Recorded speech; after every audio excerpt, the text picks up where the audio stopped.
Good morning, all. Sorry for being a little tardy this morning. I'd like to talk to you today about a cyber issue of significance. In May of this year, a dangerous cyber attack known as WannaCry spread rapidly and indiscriminately across the world. The malware encrypted and rendered useless hundreds of thousands of computers in hospitals, schools, businesses, and homes in over 150 countries. While victims received ransom demands, paying those demands did not unlock their computers. This was a careless and reckless attack. It affected individuals, industry, governments, and the consequences were beyond economic. The computers affected badly in the UK, and their healthcare system put lives at risk, not just money. After careful investigation, the United States is publicly attributing the massive WannaCry cyber attack to North Korea. We do not make this allegation lightly. We do so with evidence, and we do so with partners. Other governments and private companies agree. The United Kingdom, Australia, Canada, New Zealand, and Japan have seen our analysis, and they join us in denouncing North Korea for WannaCry. Commercial partners have also acted. Microsoft traced the attack to cyber affiliates of North Korean government, and others in the security community have contributed their analysis. The stability of the internet and the security of our computers is vital to free and fair trade and the fundamental principles of our liberty. And accountability and cooperation are the cornerstone principles of our cybersecurity strategy. North Korea has acted especially badly, largely unchecked for more than a decade. Many of you have reported on that. Its malicious behavior is growing more egregious, and stopping that malicious behavior starts with this step of accountability. The attribution is a step towards holding them accountable, but it's not the last step. Addressing cybersecurity threats also requires governments and businesses to cooperate to mitigate cyber risk and to increase the cost to hackers by defending America. The U.S. will lead this effort. President Trump has rallied allies and responsible tech companies around the free world to increase the security and resilience of the internet. Cooperation between industry and good governments will bring improved security, and we can no longer afford to wait. We applaud our corporate partners, Microsoft and Facebook especially, for acting on their own initiative last week without any direction by the U.S. government or coordination to disrupt the activities of North Korean hackers. Microsoft acted before the attack in ways that spared many U.S. targets. Last week, Microsoft and Facebook and other major tech companies acted to disable a number of North Korean cyber exploits and disrupt their operations as the North Koreans were still infecting computers across the globe. They shut down accounts the North Korean regime hackers used to launch attacks and patched systems.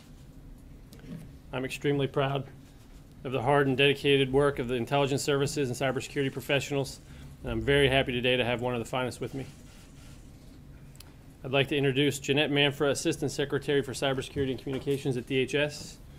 I call today, and the President calls today on the private sector to increase its accountability in the cyber realm by taking actions that deny North Korea and the bad actors the ability to launch reckless and destructive cyber acts. As responsible U.S. companies join us in this cooperation, it will fall to Jeanette and her leadership team, Chris Krebs, Secretary Nielsen. They are in charge, literally, of coordinating the operations that will protect us. As we make the internet safer, we will continue to hold accountable those who harm us or attempt to threaten us, whether they act alone or on behalf of criminal organizations or hostile nations. With that, I turn it over to Jeanette. Thank you. Thank you, sir. At DHS, cybersecurity is a core mission of ours. And just like preventing terrorism or responding to hurricanes and wildfires, it is a shared responsibility between government, industry, and the American people. WannaCry is a great example of how this partnership works. It began on May 12th, the Friday before Mother's Day. We first learned that something unusual was happening from our partners in the Asia-Pacific region. As the malware traversed the globe, we received information from our partners in Europe. As the day went on and the National Health Service in the UK was impacted, we knew we were dealing with a serious issue and began to activate our domestic industry partnership. By mid-afternoon, I had all of the major internet service providers either on the phone or on our watch floor sharing information with us about what they were seeing globally and in the United States. We partnered with the Department of Health and Human Services to reach out to hospitals across the country to offer assistance. We engaged with federal CIOs across our government to ensure that our systems were not vulnerable. I asked for assistance from our partners in the IT and cybersecurity industry, and by 9 p.m. that night, I had over 30 companies represented on calls, many of whom offered us analytical assistance throughout the weekend. By working closely with these companies and the FBI throughout that night, we were able to issue a technical alert publicly that would assist defenders with defeating this malware. We stayed on alert all weekend, but were largely able to escape the impacts here in this country that other countries experienced. In many ways, WannaCry was a defining moment, and an inspiring one. It demonstrated the tireless commitment of our industry partners, a moment that showed how the government and private sector got it right, that our preparation, our investments in cybersecurity, keeping our systems up to date, and sharing information paid off. Although the WannaCry attack demonstrated our national capability to effectively operate and respond, we cannot be complacent. We are seeing increased activity and sophistication from both nation-states and non-state actors. In many instances, these are the same adversaries we have faced in the past. They're just now operating in a different space. Most devices are connecting to the internet, which broadens the threat landscape and compounds the challenge for security practitioners. And there is no sign of these trends abating in the years to come. This is why cybersecurity continues to be one of the most significant and strategic risks to the United States. In addition to broadening the threat landscape, we see some gaps between what an entity might consider adequate security for themselves or their sector and what is in the public's interest. The American people depend upon critical services and functions, such as electricity, a stable financial system, and dependable communications, all things that enable our modern way of life. Many of these are run by the private sector. Therefore, in order to ensure the security of these services and functions, we rely heavily on public-private collaboration. This collaboration is entirely voluntary and provides companies with strong liability and privacy protections should they participate. To ensure adequate security in the private sector, DHS plans to move beyond only offering voluntary assistance to more proactively becoming the world leader in cyber risk analysis and intervening directly with companies when necessary. Specific to North Korea, we have issued technical alerts to assist network defenders in understanding the types of malware that they are using and urge them to remove them from their systems so that they cannot continue to have access to our infrastructure. As we learned during the WannaCry attack, these incidents can have life-threatening consequences. So how did we get here? The internet was engineered for interoperability, trust, and openness. Innovation and automation equals efficiency and cost savings. But oftentimes the cost of security, which is too commonly an afterthought or bolted on aftermarket. Attackers only have to be right once, but defenders have to be right all the time. Some say that defending cyberspace is impossible and that attacks are inevitable. I disagree with this assumption. We can take small, tangible actions to make the cyber ecosystem safer. Our goal is a cyber environment where a given threat, such as a malicious email, can only be used once before it is blocked by all other potential victims. We need to get to the advantage to the defender. We make it way too easy for attackers by operating independently. Our adversaries are not distinguishing between public and private, so neither should we. Government and industry must work together now more than ever if we are serious about improving our collective defense. We cannot secure our homeland alone. A company can't single-handedly defend itself against a nation-state attacker. Cybersecurity is a shared responsibility. We all play a part in keeping the internet safe. To prevent another attack like WannaCry, we are calling on all companies to commit to the collective defense of our nation. And this commitment does not end on our borders. As identified in the WannaCry incident, cybersecurity defense is a global challenge. As many as 150 countries had systems infected by this ransomware, and it is only through international partnerships that the United States had time to prepare. Therefore, we are working to strengthen our international partnerships with cybersecurity centers across the world. We are taking a greater leadership role in cybersecurity at DHS. We seek to drive the market toward more secure, scalable, and interoperable solutions. Ahead of us lie great challenges, but even greater opportunities, which I know we can accomplish by working together. Thank you very much. Thanks, Jeanette. Questions, sir? Two questions. The United States was apparently a bit slow to publicly identify North Korea as the culprit in all of this. Was there some new evidence that came to the fore that led to making this public conclusion? Second question is about Marcus Hutchins, who's been identified as an individual who helped out to stop the WannaCry. what's going to happen to him given the fact that he's been locked up on unrelated charges? Will the U.S. intervene? So 2 questions there. One, did we do it too slowly? No, my answer is no. I think the most important thing is to do it right and not to do it fast. We took a lot of time to look through classified, sensitive information.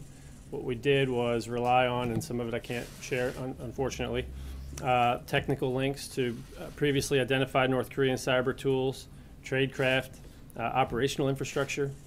We had to examine a lot, and we had to put it together in a way that allowed us to make a confident attribution. As we move forward and attribution becomes part of our accountability pillar, we can't do it wrong, we can't get it wrong, and we can't try to rush it. I think ultimately at this point, if we had gotten it wrong, it would have been more of a damage to our reputation and national security than it would have been a boon for us to do it quicker. The second question, I can't comment on the ongoing criminal prosecution or judicial proceedings there. But I will note that to some degree, we got lucky. In a lot of ways, in the United States, we were well prepared. So it wasn't luck, it was preparation, it was partnership with private companies and so forth.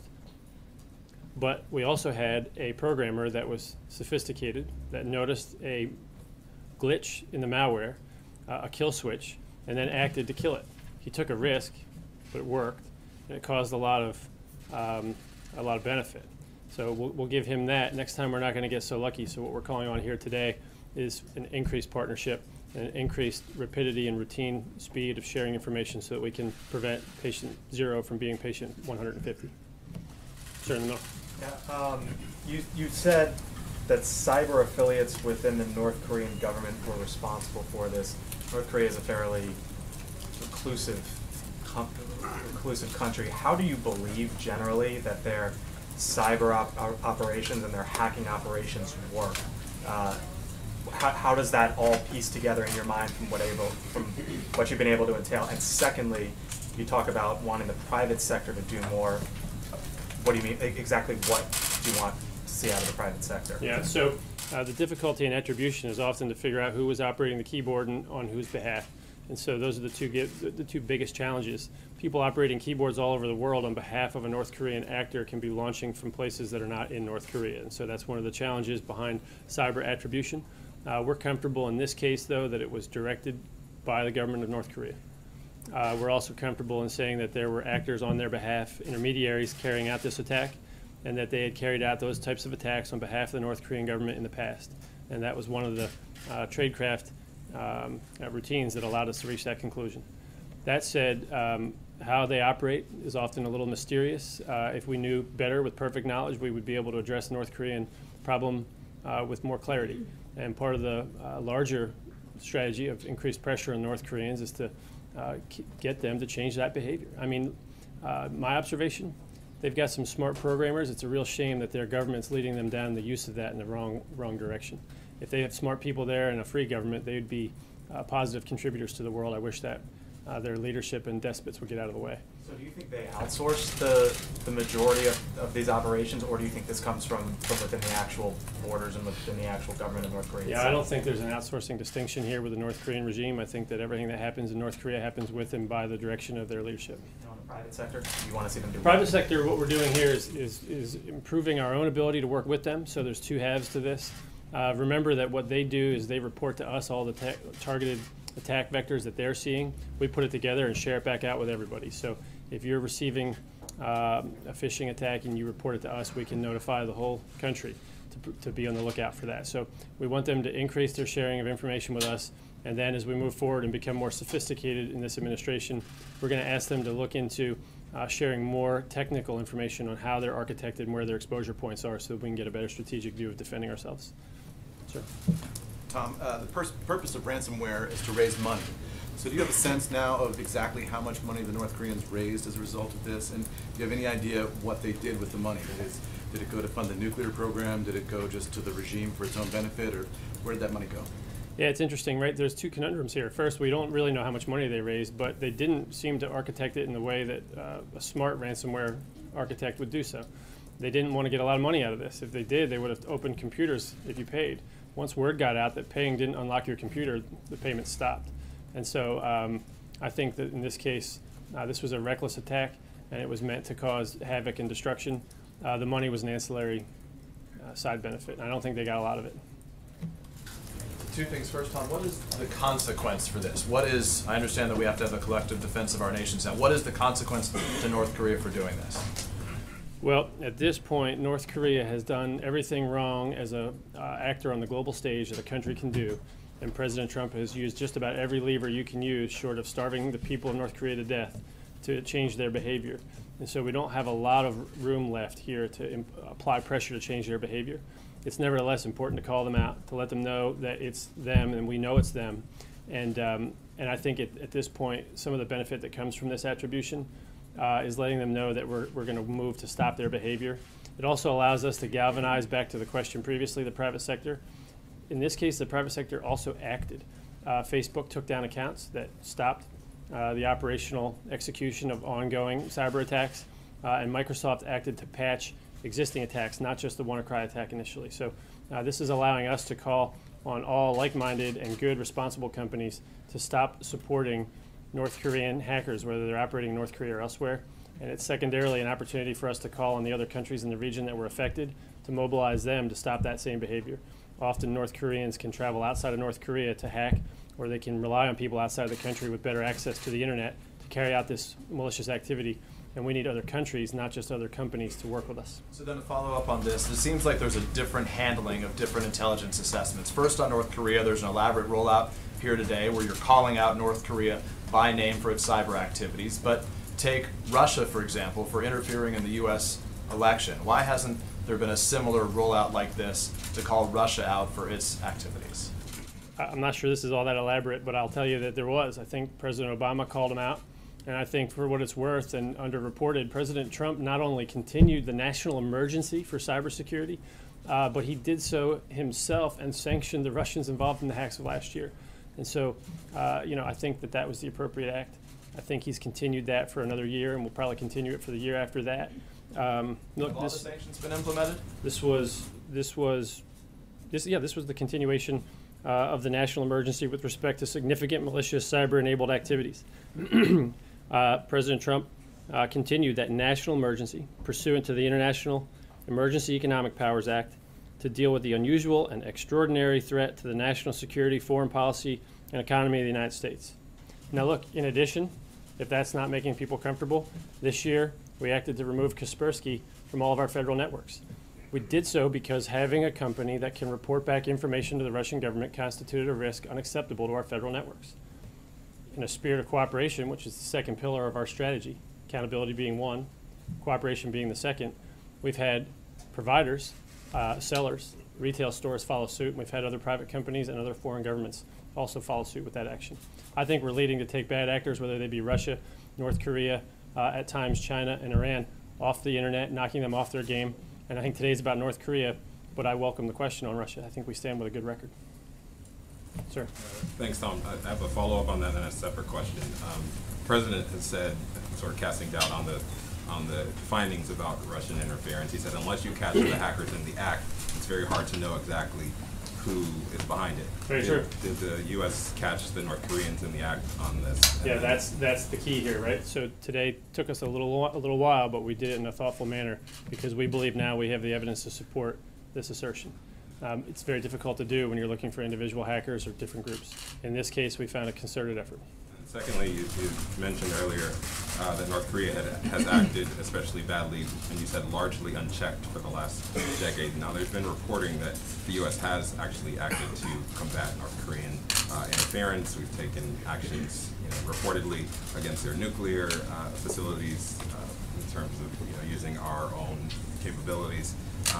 Obviously, none of that is being confirmed on the record, but when you say largely unchecked, doesn't that sort of undermine the idea that the U.S. has actually taken action to combat what North Korea is doing? No, I think President Trump's made it very clear that his view is that previous administrations of both parties could have done more and should have done more, in his opinion, to apply more pressure under North Korea when the opportunity to do so might have resulted in a better world. And I think at this point, the cyber issue has come on the heels of his other decisive actions, so it leaves us with little room left to apply additional pressure, but we will continue to apply that pressure campaign without any wavering. David. Thanks very much for doing this. Can you take us a little more into your attribution process here? You said the leadership of North Korea ordered this. that's not something that would necessarily be visible from the code itself. That's right. Can you tell us a little bit about that within the limits of what you can, and whether you believe Kim Jong-un was directly involved in that decision? Can you also tell us a little bit about what you think the motive was? As you pointed out, ransom seemed to be sort of a cover story.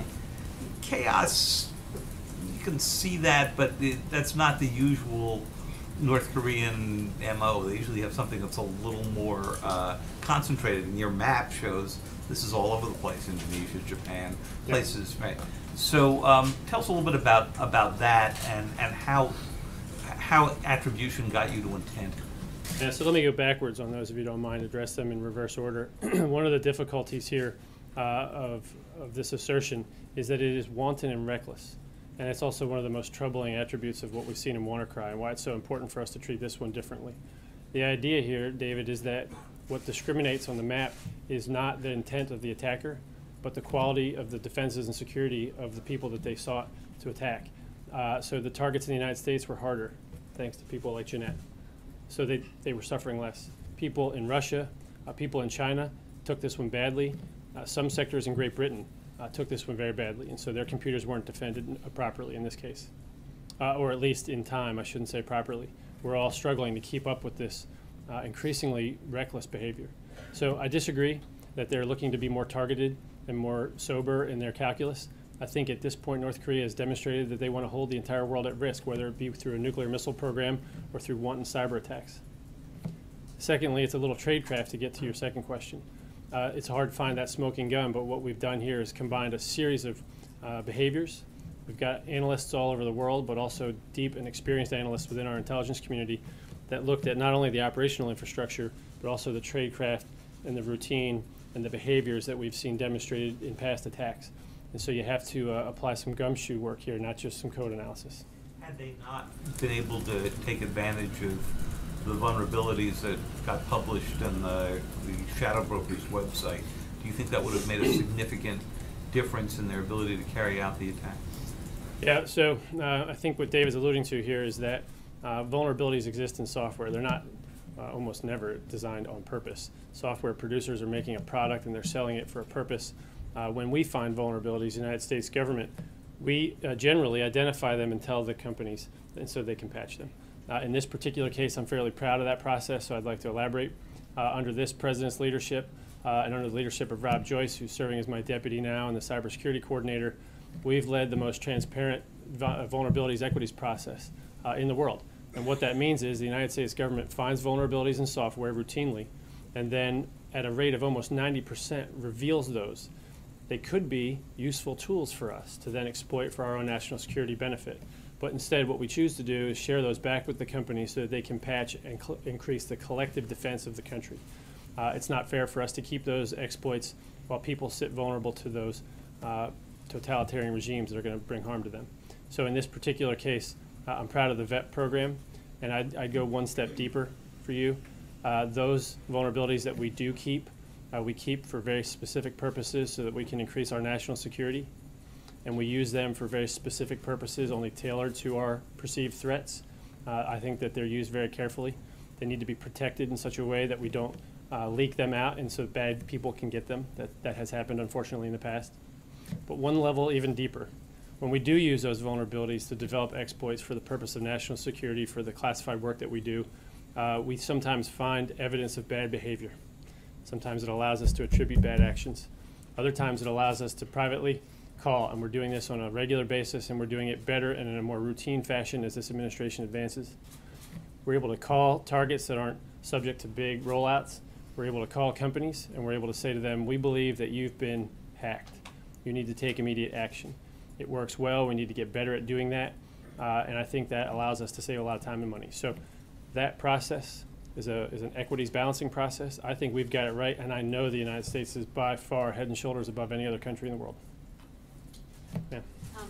Two things. One, on a matter of policy, is this administration's policy that an attack on a U.S. company constitutes an attack on the U.S. government? How did you get to that conclusion that you're clearly holding the state of North Korea responsible here? So can you explain that policy?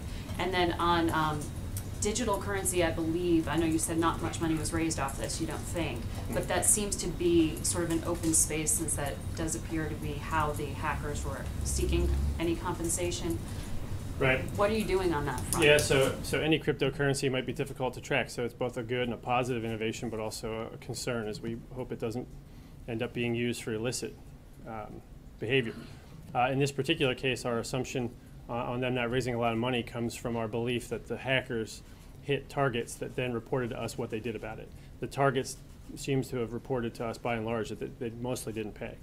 Some seem to have tried to pay and then quickly reported to others online and through other media that they weren't getting their computers unlocked, and so the others stopped paying. Does that make sense? So we're able to track the behavior of the targets in that case. But without that report, you would not have necessarily had visibility into how this cryptocurrency was being used or manipulated. Yeah, I'm going to reserve judgment on that. It is a difficulty that, as a general matter, I'm not sure how we would have tracked cryptocurrency into this particular country, so I'll have to get back on that. But I will say that your last question is open. It's not about holding a country accountable. It's about simple culpability. We've determined who was behind the attack, and we're saying it. It's pretty straightforward. It's all I've learned about cybersecurity. I learned in kindergarten. We're going to hold them accountable, and we're going to say it. And we're going to shame them for it. And when we need to increase our collective defenses, we're going to cooperate, and we're going to try to trust each other more. And I think companies are demonstrating that trust. I think this president's inspiring that kind of trust. I think he's bringing them together in a way that's got them feeling like we're on their side. And I think it's going to improve our security. But is that why, in this case, you're saying an attack on U.S. companies constitutes an attack on the U.S. government? I'm not saying that. That's not the policy, and you're not moving in that direction to make that policy? That's not the policy right now, no. How do you expect North Korea will respond after I'm sorry, this? can you say again? Yes. How do you expect that North Korea will respond after this announcement? I hope that they decide to stop behaving badly online. I'm not naive, and I think they'll probably continue to deny and to continue to believe that they're beyond repercussions and beyond consequences. But I think at some point they're going to realize that this president in this country and the allies that he's rallied unanimously around this cause will bring them to change their behavior. And if they don't, this president's going to act on behalf of the United States and its national security interests, and not the national security interests of another country. I think he's been clear on that, and I'm glad he's our president in that regard. Yeah. Can you say how the president initially interpreted these findings? How many times he was briefed? Was he receptive? Or did he have any doubts? And then secondly, Senator Lindsey Graham says there's a 30% chance that the president will act to strike North Korea. And if they test another nuclear weapon, that jumps to 70%. Do you dispute Graham's claims? Yeah, I have no ability to put a percentage on those outcomes. I hate to do so. It doesn't seem productive for me to do so. That said, the president's briefed regularly by the heads of his intelligence communities, and that's how he received this information. Sir. So you talked about the 90% of times when you guys share information back with companies rather than exploit those vulnerabilities. Was this one of the 10% that you guys had held on to? So I think there's a case to be made for the tool that was used here being cobbled together from a number of different sources. But the vulnerability that was exploited, the exploit developed by the culpable party here, is the tool, the bad tool. But the underlying vulnerability in the software that they exploited predated and pre-existed, I believe, our administration taking power. And so I don't know what they got and where they got it, but they certainly had a number of things cobbled together in a pretty complicated, intentional tool meant to cause harm that they didn't entirely create themselves. And part of that allowed us to attribute their behavior and their culpability here, because we were able to look at where they got different parts and tied them together and how they did so. And when they tied them together, they used their tradecraft and revealed their hand. Yeah. I just want to follow up on that a little bit. One of the criticisms that came out in late May after this was that the NSA chose to hoard security holes in operating systems. It's been criticized by Microsoft's Brad Smith, even Vladimir Putin. Brad Smith writing, "This attack provides yet another example of why the stockpiling of vulnerabilities by governments is such a problem." You're talking about private industry needing to step in information sharing, but how much is the U.S. government, and specifically the NSA, to blame for this? No, not at all. And I think that while the U.S. government needs to better protect its tools, and things that leak are very unfortunate, and we need to apply security measures that prevent that from happening, I think Brad also now appreciates more and better what we hold on to and why we hold on to it. And in part, he appreciates that more and better because we've made it a transparent process. It's something that we addressed and changed under President Trump's tenure. It's something we rolled out. And while you're quoting people that have criticized us, I'll tell you back that even the ACLU complimented us for how well that process rolled out and how transparent it is. This is Microsoft. I mean, Yeah. you're talking Microsoft about today, and private Brad industry Smith needs is to step standing up. with me on this. He'll stand with me on television if you need him to. Brad's a good partner for this country, and Brad has come out in this particular case and joined us in this attribution. So I think Microsoft is a strong partner. I have absolutely no fear that there's any wedge between us. Okay, but you didn't really answer the question fully, like what I'm trying to get at. I is you haven't believe I provided did, the so let me back up assurance. and tell you why I thought I did, ma'am. I didn't mean to give you short shrift. The reason I thought I answered it already is in part because Mr. Sanger's question earlier touched on the vet process. So I'll go back. What Brad was talking about at that time, at the time that quote was made contemporaneous to that remark, was his belief that we were not adequately weighing the different equities in the process when we held on to tools that were vulnerabilities that we discovered inside the government. Now he understands how that process works because we've made it transparent and we've opened it. At the time he made those comments, it was not an open and transparent process. So we're still holding on to tools. As I said, we hold on to about 10%, give or take, of the vulnerabilities that we find for the purpose of national security exploitation. So how does that make the private industry feel comfortable this can't happen again if you're still doing that and not providing 100% transparency? We don't use them to attack anyone indiscriminately. We certainly didn't attack 150 countries and hundreds of thousands of computers. The North Koreans took a vulnerability, modified it into a weapon, and deployed it recklessly, not the United States. I'm going to wrap that with, can I go last question? Just one more follow-up to what Margaret had asked you about cryptocurrency since we have you here. You said it's difficult to track. Sarah had told us a couple weeks ago that you were monitoring it. What exactly is being monitored? Why are you monitoring it? What is the administration's position on this seemingly booming industry or sector? Yeah, we don't have a formal position on blockchain currencies and cryptocurrencies at this point. Blockchain technologies operate in a way that there's, I guess, great hope and promise.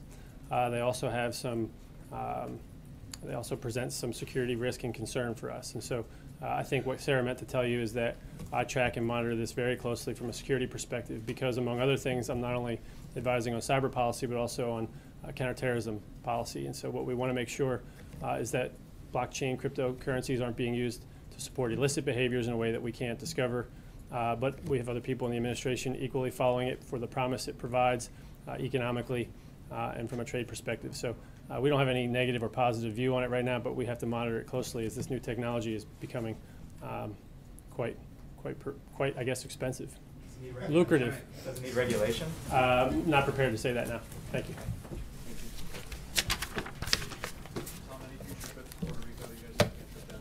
I'll tell you what, I'll give you a full briefing on Puerto Rico. I track it regularly. The administration's tracking it regularly. And as for current trips, the Secretary of Homeland Security is there today. Kirsten Nielsen with the Secretary of Housing and Urban Development. Housing is a major challenge for us in Puerto Rico. The governor is doing a great job, but he's got a large problem here as we move forward with 55% of his housing population in informal housing. Power too, obviously. Power's making strong recovery. We're up over, I think, 65%. In terms of power restoration, which is 65% of the load capacity, which is a significant milestone. We were hoping to get to 70 here by the end of the year, so we'll see how that tracks. We're pretty close to what we set for ourselves in an aggressive target. But Puerto Rico is on my mind on a regular basis, and the president's as well. And he sent Kirsten and Ben Carson down to see what's happening. Thank you. Thank you. Thanks all. Tom, appreciate it.